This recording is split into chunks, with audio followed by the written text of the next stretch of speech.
On their first trip to prison, they get sent to the worst of the worst, the Cut, that Maryland House of Corrections. Then on top of that, they put them in the most violent dorm, H-dorm. And so you gotta understand, 1995 was the year the Good Brothers formed in the Maryland prison system. In their first week in H-dorm, they both witnessed the Good Brother get killed right in front of them, stabbed to death by 3 Sunni Muslims. They put him on his bunk and threw blankets and shit like that on top of him.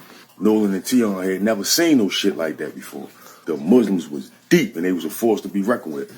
But what shocked Tion and Nolan was how ferocious and unforgiving the Good Brothers was.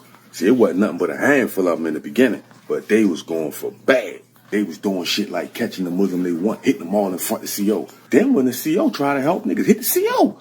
And see, this was back during the time where dudes didn't really challenge the Muslims. Whether they was right or wrong, dudes didn't really challenge them. Just too many of them. But from what Nolan and Tion saying, that little group of dudes don't give a fuck. So much so that the Sunni Muslims end up calling a peace treaty with them. They basically tapped out, more so out of respect than fear. Cause see, all the Good Brothers back then was known killers and niggas who had big names in the city. No matter where you was from, Park Heights, Cherry Hill, Greenmount, Dickey Line, Patrol Projects, etc. All the top niggas from these neighborhoods was Good Brothers. So if you was Sunni Muslim, you might have been from those areas, but in your heart, you know that nigga run your neighborhood, and he a good brother. So that's why in the beginning, from day one, dudes ain't really want to go to war with each other. Because if you Sunni, you could be in here shanking a nigga because y'all got the numbers. But uptown on the street, this nigga could get your whole family flatline. But anyway, see, and once Tion and Nolan seen how the Sunni Muslims had to compromise with this small group of niggas, they both was intrigued by that. Now, Nolan and Tion both had been approached by Sunni Muslims and asked to take their shahadas. But for one, they was brought up in Christian families. And they shared the opinion that it was weak to change your belief system, your whole God, out of fear, knowing that they wasn't raised like that and don't believe in that. But anyway, nah, if they was going to join anything, the Good Brothers had their attention. Now, in 1995, the Bloods hadn't hit Maryland yet. The Crips hadn't hit Maryland yet. The DC Boys gang, Murder Inc. hadn't formed yet. The White Boys, the DMI hadn't formed yet. There was no MS-13, no Spanish gangs at all. Maybe just a handful of Spanish inmates. Only groups it really was back then was the Sunni Muslims, the Nation of Islam, and the Good Brothers.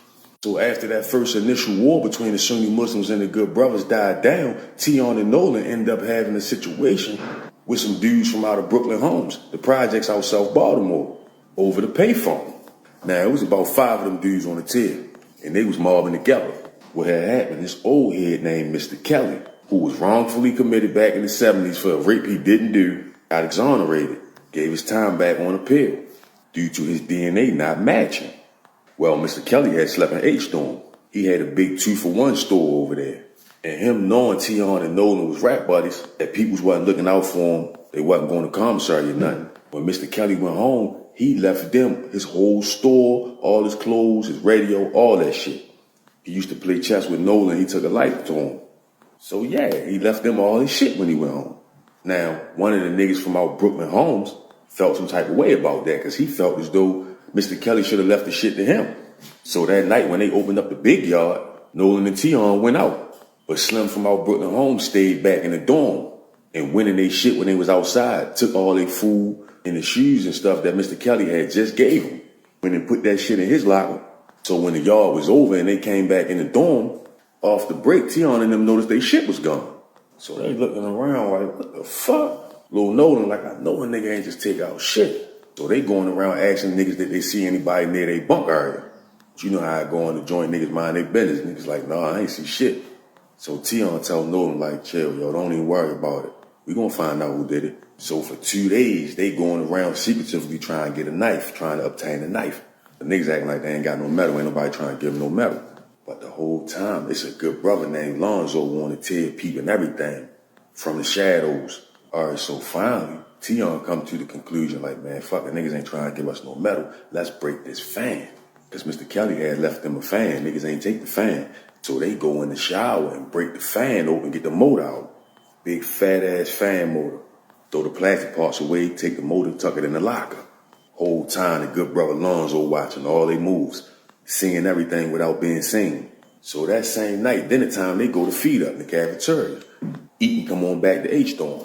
Well, when they get back in the dorm and go sit on their bunk, wait for the officers to come around and do count, Nolan noticed it was a little paper football on his bed next to his pillow. So he grabbed it, get to unfolding it, it's a kite. So Tion like, what the fuck is that? Nolan like, I don't know, I'm about to read it now. So they both get to looking at the kite. And in that kite, it's a nigga telling them like, look, I don't know y'all don't know me, but I like how y'all carry yourselves. So I'm gonna point you in the right direction. Slim, such and such from out Brooklyn Homes, with the braids, he got y'all food in his locker, man, as well as the rest of the items. Then the kite ended, it just said one love.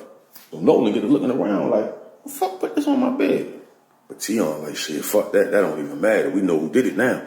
So they both get to looking over at the nigga with the braids from out Brooklyn Homes. And now it's starting to make sense. Cause he just keep hooking up, eating all kind of shit. And he not paying them no mind.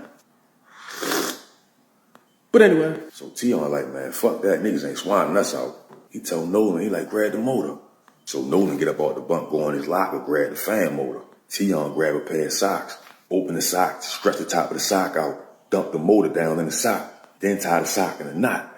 So Nolan asked him like, how you want to do this? Cause you know he got them other niggas with him. Tion like, I know. Tion like, man, we just gonna wait till he get on the phone. We just gonna wear his ass out. If them niggas try to help him, they gonna get hit too. Fuck it. So they sat on the bunk making small talk, waiting for this nigga to get on the phone. Cause they knew he had a phone habit. So finally, after waiting patiently, about an hour and a half, they done came around there counting some more shit. This nigga finally gets on the phone. Brooklyn Homes, yo. Nolan done took the lock off his locker and slid that down in the sock. So now they got two weapons. But anyway, they get up off the bunk. One go left, one go right. They get to walking towards the phones. Two of his homeboys was in the shower, and the other two had got called on visits. So he was really down there by himself. And Tion and Nolan peeped that when they went on the maternity visits. Now the nigga don't be on point because he always beefing with his girl on that phone. He'll put his head down and turn his back to everybody and be leaning on shorty on that phone with all this exposed. So seeing the opportunity, Tion walked down on him from the right and blindside the shit out of him with that fan motor. Bah, bah, bah. Knocked him smooth out the chair. And Nolan run over there with that lock in the sock and get to working him. They both standing over top of this man, crack. Blood everywhere. Niggas jump up off the other phones and run to the back of the titty. Whole time the good brother Lonzo just watching. They beat the nigga unconscious. Nolan run over to his locker, open the nigga locker, take all his shit back. Food Mr. Kelly gave him, the shoes, all that shit. Hurry up, put it in his locker, close it, put the lock on it. Sat down on his bunk, him and Tion. This nigga over by the phones, laid the fuck out. Police run on the tail, everybody watching TV and shit like ain't nothing happened. What it is, it's your boy Dutch the Damon, and you now watching Damon Time with Dutch. On today's episode of Prison Stories Uncut, we in that Maryland prison system with it, man. But before I hop off in the storytelling mode, I want to send a big shout out to the brother Dion Michael. This brother sent his hard-earned money again, bless the channel through Cash App. Appreciate you, pimp. Definitely ain't gonna let you down. This brother don't just watch, he support the channel. Now that we got that out the way, let's get it. So on their first trip to prison, they get sent to the worst of the